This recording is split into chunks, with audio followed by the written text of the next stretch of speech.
So let me go a little bit deeper with this. So, question for you: somebody may say, okay, so the Quran, and the illiterate prophet Muhammad, right? And inconsistencies in the book that was written, not like the Bible where you're kind of going through it and it's a Old Testament, New Testament. I kind of feel like, okay, when I'm going through letters or Matthew, Luke, I'm kind of feeling, he's given his testimony, he's given it. Maybe there's a little bit of differences, but for the most part, I can see how their point of view while they're walking with Jesus, they see this. Okay. Why do you think the religion, 610, 632, Common Era, Quran is done, from 632 to today, why do you think it's become the fastest growing religion in the world? And now they have, I don't know what the number is, 1.5 billion, maybe 1.4 billion. I don't know the exact number, but it's somewhere around there, 1.9 billion. Why do you think it's grown exponentially that at this point they're saying in the next 30 years it's going to be the biggest religion in the world? And some even say where 30% of House or Senate in America could be run by Muslims. Why do you think it's grown so big? Yeah, I don't know if I have an exact prognosis.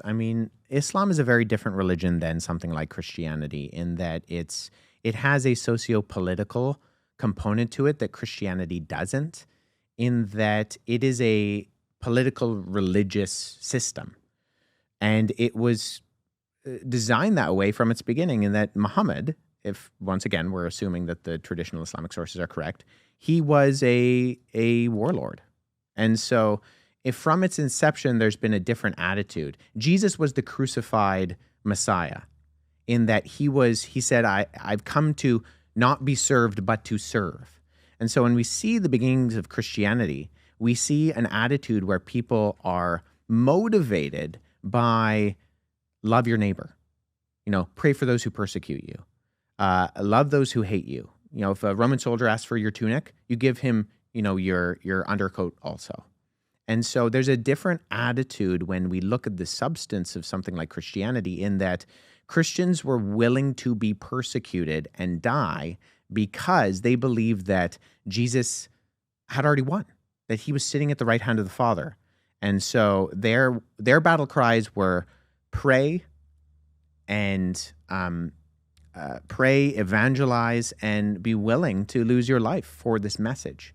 Whereas with Islam, there was much more of a system where it was designed to subjugate the entire world under Islam.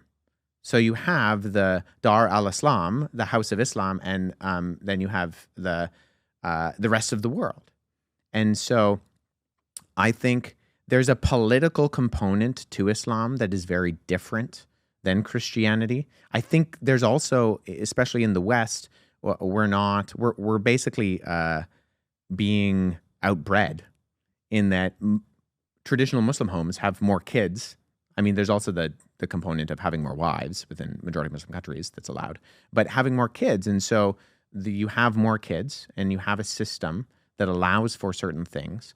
And so that's going to grow faster than a society which is dissuading families from growing, is maybe even demonizing the growth of a household for various reasons, whether that be political or environmental or otherwise.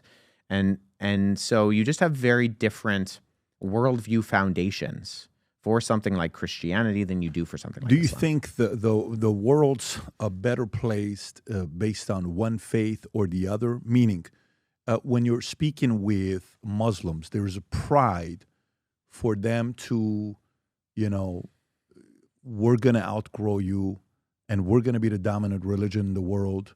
And, it's going to be the way we run things. Cities, like right now with what's going on with UK, I don't know if you're following the challenges that UK is going through, where the most common name given, 30%, I think, I don't know what it was, the most common name given to kids in 2024 was Muhammad. And this is UK, right, you're talking about.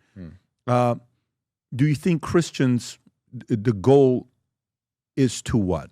In your mind, is it, if the faith that we have today, it's the same it was yesterday, it's the same it's going to be 100 years from now, where some criticism may be like, well, look, the church is beginning smaller. Some data that we have, if you want to pull it up, you see this with Pew Research, and they'll show it and say, well, here's what's going on. And, it used to be church attendance used to be higher. I don't know how many mega churches in America are empty today.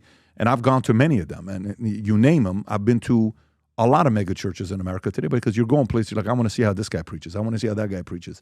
I want to see what this is like. Wait a minute, why is it so empty here? Why did we build a facility that's a $50 million facility, but 80% of the place is empty? Why did you build this place?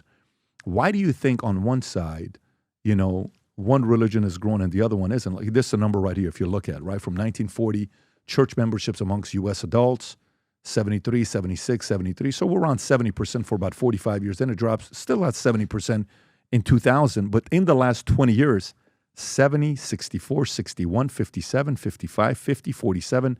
And I don't know what that number is today. Why do you think this is happening? So I think we do need to be careful with the statistics, because we used to live in a culture that was much more culturally Christian than it is today.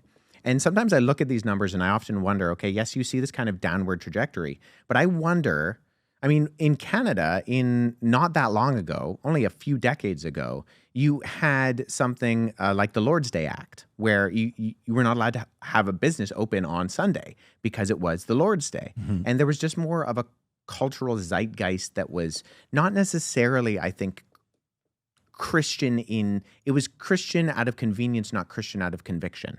And so I think a lot of people used to go to church because maybe they were just following along in the society, and that's just part of what you did. And the culture shifted, and now the culture is not saying that going to church is necessarily something that you should do or need to do.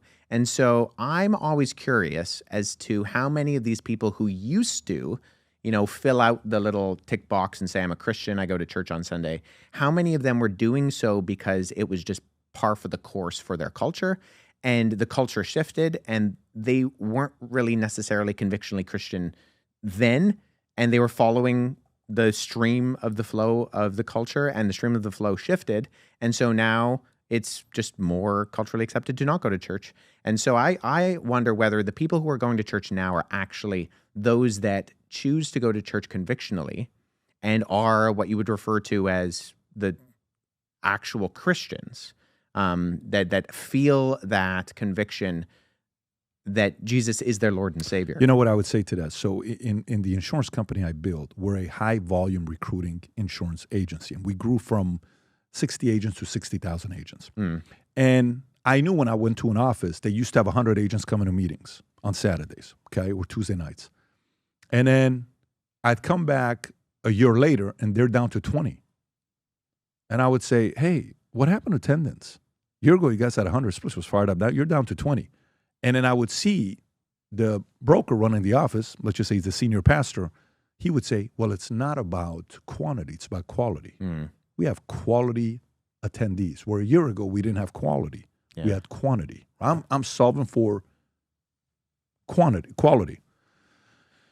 And it was always, for me, a sign of lack of enthusiasm in the leader, lack of conviction in the leader, lack of aggressiveness and assertiveness to go out there and baptize, bring people in and baptize them later. Bring them in and share the story with them. Share the testimony of what we've done, how this business works, why it's effective. And I'll go to a church and I'll see a fired up pastor at the top, and you notice, boom, wall to wall. Good for you, right? But, and I hear what you're saying. Because I don't think the same can be said about the Mormon church.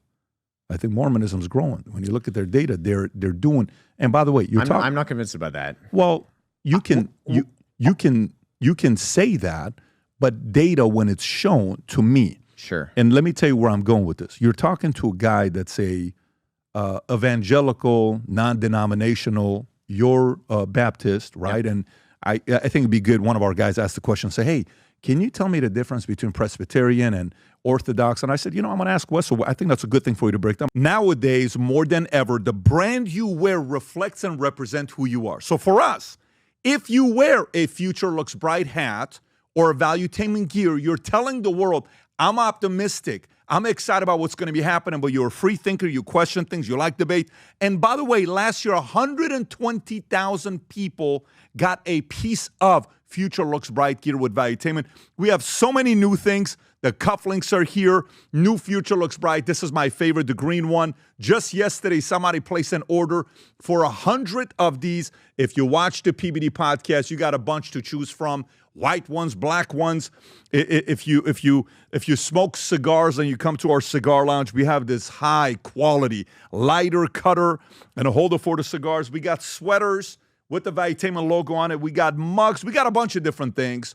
But if you believe the future looks bright, if you follow our content and what we represent with Valuetainment, with PBD Podcast, go to vtmerch.com. And by the way, if you order right now, there's going to be a special VT gift inside just for you. So again, go to vtmerch.com, place your order, tell the world that you believe the future looks bright. If you enjoyed this video, you want to watch more videos like this, click here. And if you want to watch the entire podcast, click here.